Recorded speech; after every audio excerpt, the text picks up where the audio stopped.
Real friends Candy Pangilinan, Carmina Villaruel, Jelly de Belen at Janice de Belen ay may movie called Road Trip. Natanong sila kung nag-away na ba sila in real life. Ito ang kanilang Totoong kasagutan. buhay, hindi naman kami nag-aaway. Hindi kami nag-aaway ng gano'n. Hindi kami umaabot sa ganun. Hindi kami umaabot. Bago pa kami umaabot sa gano'n, nakakapag-usap na. Hindi kami umaabot sa sigawan, gano'n. Wala kami gano'n. Hindi kasay. Oo nga. Ano nangyari sa atin doon, ano? Ha? Gano'n pa nangyari sa atin yun, yung nagsigawan tayo? Oo, kasi pag dun sa trailer, meron, kanina ka pa. Oo. Oo nga, wala tayong Wala. gano'n. Actually, first time na namin nag-away ni Carmine yung ganun eh. Natagod na ako. Parang mas maganda kung may sabon. Wala, most of the time, pag meron sa amin, most of the time, tahimik. Pag may tumahimik, Yun ang serious. yun ang serious. Yun ang totoong biset. Oo. Pag nagsasalita pa, okay pa yun. No, I think the most important kasi sa aming apat is we all respect each other's private space. So kung tahimik siya, dito muna tayo. Kasi baka siya sa mood, daanan, wala siya sa mood, or Siya, wala Diba ganun? So importante sa friendship talaga you respect each other's private space. So hindi kayo yung tipong pag nakita mong malungkot yung isa, yung tatanungin, what's wrong? depende sa sino yun. Kasi siguro, artista kaming apat eh. So we are not, sanay tayo na kailangan mo laging sumagot pag humarap kunyari kagaya sa MediaCon. Whereas pag kaming apat lang, alam na namin kaagad na okay, pag tumahimik siya, dito muna tayo. Gilid muna, walang pakialamanan mo. I think yun ang pinakamaganda sa apat. That's why it works. Parang, for example, bakit tahimik ka ngayon? Pag gumano lang ako, okay. Exit na. Yung okay na yun. Yung parang, Depende kasi kung sino, kasi sa Mafas, hindi ubra na tatanungin mo. Sa Mafas, ubra na pag tinanong, sasagot naman. So, depende kung sino yung may pinagdadaanan. And more or less, bago pa kami magkita-kita, medyo alam na namin kasi siguro pinagdadaanan ng isa't isa eh. So, umpisa pa lang, alam na namin na, chill muna tayo dyan. Huwag muna natin pagkakausapin yan, or huwag na natin kulitin, dahil baka mamaya baka magalit or whatever. Eh, kung si Janice ganun. So ganyan din kayo, yung eksena ngayon, ganyan kayo in real life na si Mina parang tahimik na, parang gilid mabati. Parang hindi ka rin ba, sila, tapos parang ikaw tahimik na ba? kailan ngayon? Ay, hindi, kasi habang nagsasalita sila, parang guilty ako doon. Guilty ako doon sa... Hindi ka ba doon?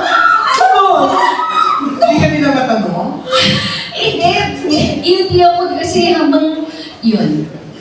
Kasi Di mga ganon. Di mga type. Oo, kasi kunyari pagpagod sa trabaho o kaya pag may personal na pinagdadaanan, yun nga yung sabi ni Ate Janice, siguro sa sobrang kakilala na namin yung isa't isa, hindi ko na kailangan sabihin kung ano yung nararamdaman ko. Kasi unang pagkita pa lang nila sa akin, alam na, kinda, no? Parang alam na nila. Or siguro minsan, nagsasalita na ako kay Jelly, na private message ko na siya na, Jelly, ito yung nararamdaman ko. Jelly, medyo ganito ako. Parang heads up ko na siya. Para lang, may sitwasyon. Oo. Tsaka parang hindi naman sila, anong problema nito? Ba't ganyan? Somehow, maintindihan nila ako ng konti. Kasi hindi, kumbaga parang yun nga, may kanya-kanya kami. Meron kaming check kung kailan ka magsasalita, kung kailan ka mag-open up. At yun yung na-appreciate ko dito sa friendship na to. Super na-appreciate ko yun na binibigyan nila ako ng space. Inaantay nila ako na ako na muna magsalita. Ganun naman kami lahat. At na-appreciate ko din yung isang tanong na, okay ka? Tapos sagot ka ganun, okay, bayaan ka lang nila. So, yun yung sobrang kong very thankful at saka na-appreciate ko dito sa friendship. So hindi sila pakalamehan pa. Hindi.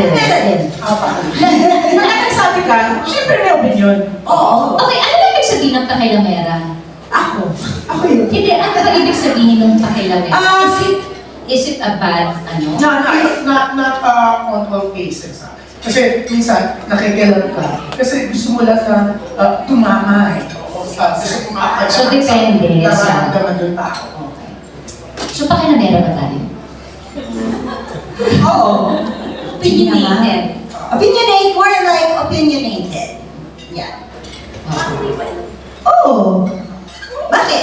Patay ka na kung wala kang opinion sa buhay. Parang kailangan, lahat tayo meron tayong opinion. It's a matter of how we say it or when we say it that counts, I think. Oo, nakikialam tayo kasi mahal natin yung isa't isa. Kasi kung hindi naman natin mahal yung taong yun, wala tayong pake. Di ba parang mas masaya naman Bahala ka sa buhay mo. Oo. Bahala ka. So tama ka nga, depende sa ano. So, oo, pakilamera tayo kasi mahal natin ang isa't isa at concerned tayo sa isa't isa. And I think yung totoong kaibigan mo lang ang kasabi sa'yo ng masasakit na bagay na totoo. Na kailangan mo marinig. Yun ang totoong kaibigan. Kasi they will dare to tell you what you need to hear. Kaya minsan nawawala ka doon sa mga kaibigan na hindi ka nagpapakita kasi ayaw mo marinig yung totoo. Pero etong road trip, while shooting this film, parang nag-road trip din kayo, dire-diretso or putol-putol din. Pero ang saya lang kasi apat kayo magkakasama pa rin. Diba? As a matter of fact, doon kami nahirapan kung kailan kami titigil sa magsalita. Actually, ako yung pinakatahimik. Talaga. Ako yung pinakatahimik. Kasi tulog siya. Pag nasa daan, tulog si Janice. Pero I'm sure lagi ko sila pinagdadala ng pagkain. Masarap-sarap na ng pagkain. Hindi masyado. Masarap ba ang pagkain na ginagawa mo? Hindi ko alam. Parang my God. appreciate. Bakit sila nakakatakim sila? Hindi ka binibigyan. Bakit na ako? Parang siya binibigyan. Ito si Jun naman, talaga naman pinatanggal ko. Hindi, mukhang masarap din naman magluto. At saka nag-share kayo ng ano, di ba pareho may sa Korean, mga Korean. Yes. Everything Ay, Korean. kami. Ang sila.